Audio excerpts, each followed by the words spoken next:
tas lietuvybės klausimas dabar gali būti traktuojamas labai įvairiai. Viena vertus mes tikrai turbūt nuoširdžiai gailimės, kad Lietuvą paliko apie 400 000 žmonių. Didžioji dalis jaunoji karta su trečiaja karta. Kita vertus sakome, kad esame laisvi piliečiai ir apsisprendžiam patys, kur mums geriau ir kaip mes galvojam gyventi toliau.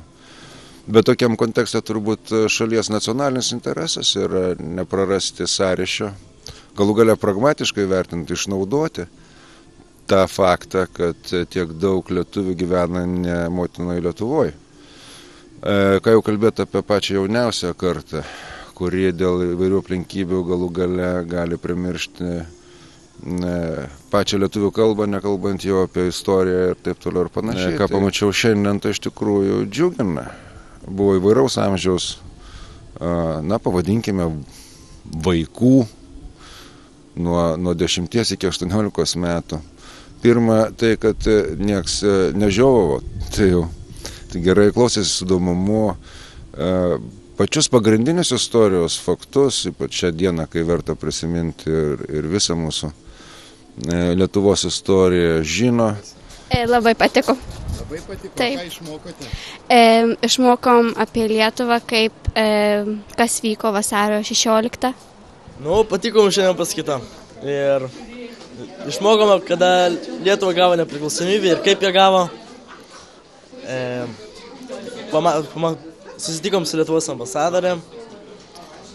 Šiaip labai įdomi šnekėjo šitas žmogus, kažką tai sakė. Apie Lietuvą pasakojo mum. Jo, šitą mums davė kopiją šito ir čia, sakė, nėra surado tokio originalaus ir dėl to turi tik kopijas. Šiaip patiko. Labai įdomu. O ką išmokot?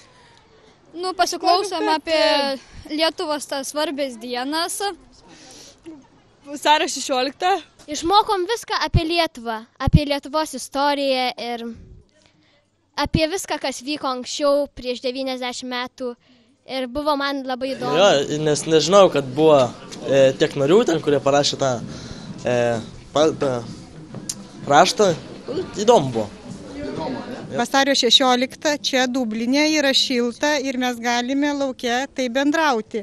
O tuo metu, kai buvo pasirašytas nepriklausomybės aktas, buvo Lietuvoje -20.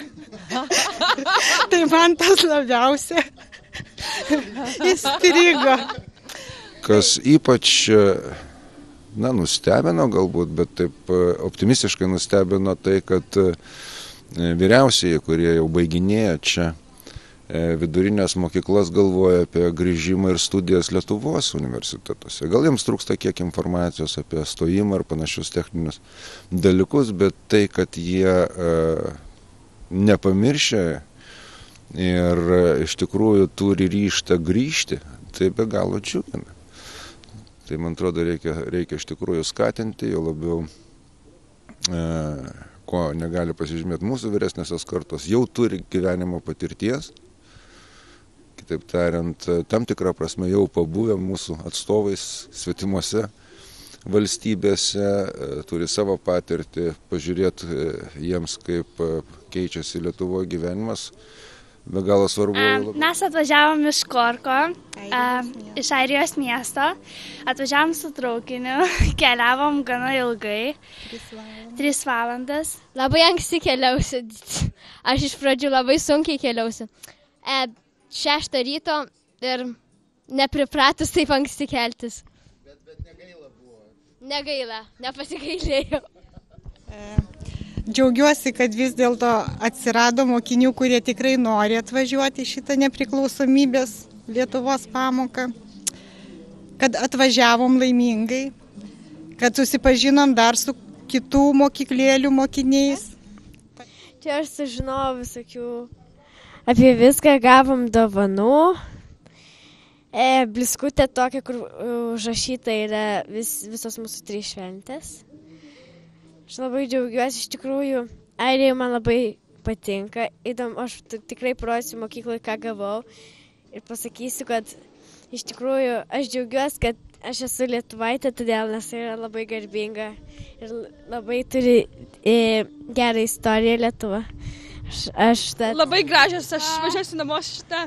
O ką jis reiškia? Kas čia praeis? Čia datos visos. Metai. Datos yra... Čia svarbios labai svarbių dienų. Lietuvai datos. Matėsi iš šių veidų, iš tikrųjų, kad kažkas mane čia paklausė, ar jums negaila, kad tiek daug vaikų čia. Na, dviprasmiškas, aišku, jausmas, bet iš jų akių, na, švietėsi iš tikrųjų toks optimizmas ir iš tikrųjų jiems šiandien šventė. Tai jeigu jie suvokia, kad tai yra šventė, tai jau yra be galo gerai. Aš manau, kad Lietuva yra geriausia iš viso pasaulio, nes nei Rusija geros neturi istorijos, nei nieks neturi. Airijos istorija visai nieko, bet aš nelabai jos domiuos. Tai vat, kiek žinau, tai Bulgarijos irgi truputį žinau, bet man labiausiai patinka lietuvių. Kol kas gavau labai daug, manau, kad Lietuva yra geriausia. O kur buvai, papasakok? Aš buvau Naujoje Zelandijoje, tenais gyvenau metus su pusė su močiute. Ir manau vis tiek, kad namai geriausia. Lietuvoje. Lietuvoje.